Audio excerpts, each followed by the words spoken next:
Selamat pagi pemirsa, kembali lagi bersama saya Dede Fitriani dalam Fokus Berita Pagi mengenai laporan pembelajaran public speaking.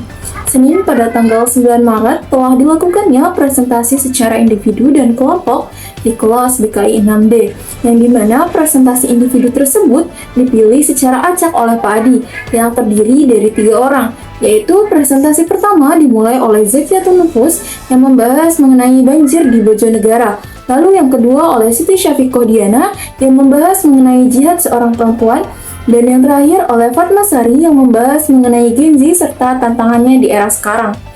Setelah dilakukannya presentasi secara individu, dilanjut dengan presentasi kelompok yang dibawakan oleh kelompok 2 yang membahas mengenai metode dan teknik dasar dalam public speaking, sebuah keterampilan komunikasi yang sangat penting dalam berbagai bidang kehidupan. Public speaking tidak hanya sekedar kemampuan berbicara di depan banyak orang, tetapi juga merupakan seni menyampaikan gagasan secara terstruktur, jelas, dan meyakinkan. Kemampuan ini menuntut seorang pembicara untuk mampu mengolah pesan, memahami audiens, serta menggunakan teknik komunikasi yang efektif agar komunikasi yang disampaikan dapat dipahami dengan baik oleh para pendengar. Memasuki pembahasan pertama, pemirsa, terdapat beberapa metode dalam public speaking yang umum digunakan oleh para pembicara. Metode pertama adalah metode manuskrip. Metode ini dilakukan dengan cara membaca naskah yang telah dipersiapkan secara lengkap sebelumnya. Biasanya, metode ini digunakan pada situasi formal yang menuntut ketelitian tinggi seperti pidato kenegaraan, laporan resmi, atau acara-acara seremonial. Dengan menggunakan metode manuskrip, pembicara dapat memastikan bahwa pesan yang disampaikan tetap sesuai dengan naskah yang telah disusun sebelumnya.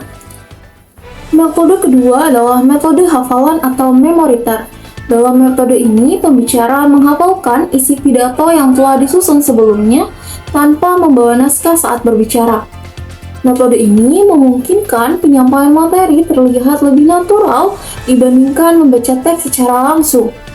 Namun demikian, metode ini memiliki tantangan tersendiri karena jika pembicara lupa pada bagian tertentu, maka alur penyampaian bisa menjadi terganggu. Selanjutnya adalah metode spontanitas atau impromptu. Metode ini dilakukan ketika seseorang berbicara secara spontan tanpa persiapan yang panjang. Biasanya metode ini muncul dalam situasi yang tidak terduga, seperti ketika diminta memberi pendapat secara tiba-tiba dalam sebuah forum diskusi.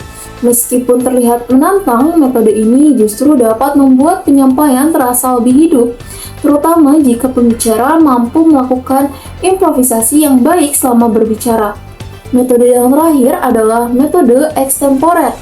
Metode ini sering dianggap sebagai metode yang paling efektif dalam public speaking.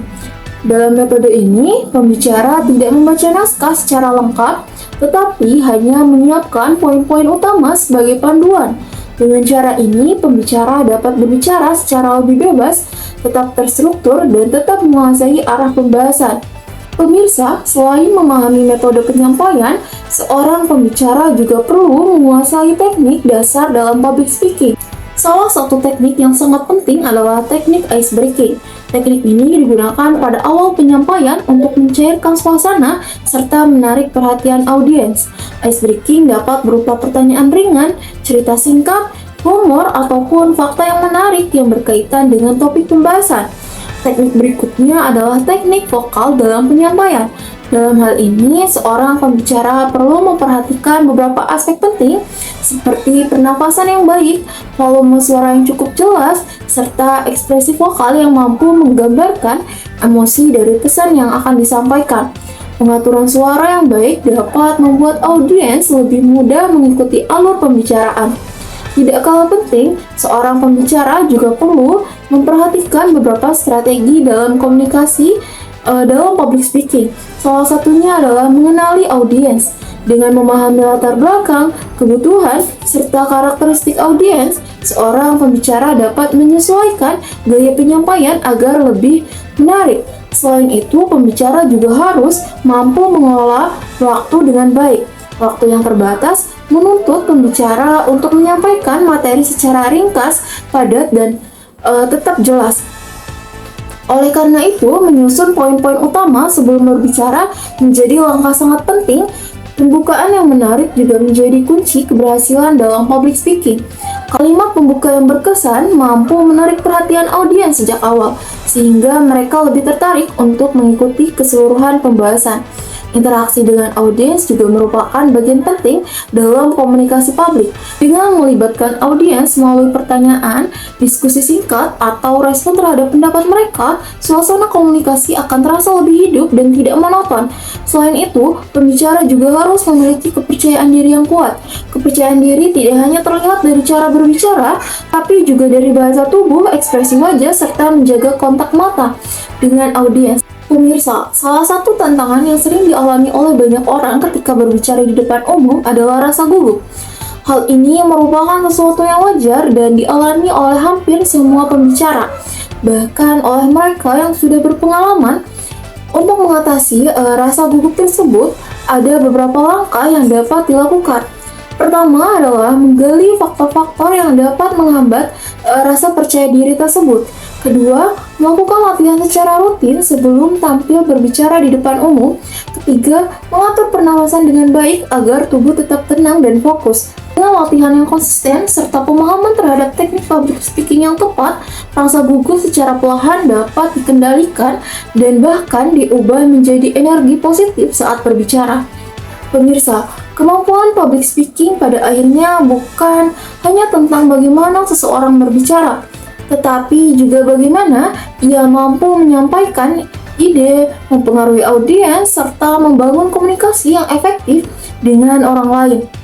Demikian laporan pembelajaran kami mengenai metode dan teknik dasar dalam public speaking.